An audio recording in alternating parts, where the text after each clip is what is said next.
Java 11 shows the advantage or the power of frequent releases or small releases. We as developers now need to master only a few features at a time, but they are super cool features.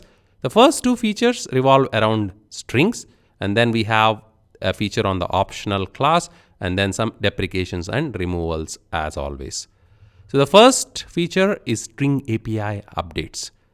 There were some cool methods like isBlank, lines, repeat, and strip that are added to the string class, which we will explore first. Then the second feature is also around string and as well as files.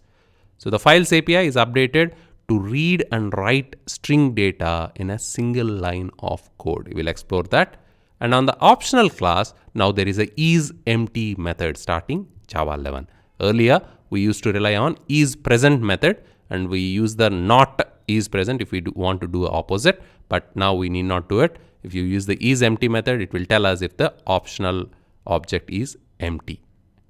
Then there are deprecations and removals. I will talk about the removals a little bit, and I will leave the deprecations as an assignment for you. You can Google and see what API is deprecated in Java 11.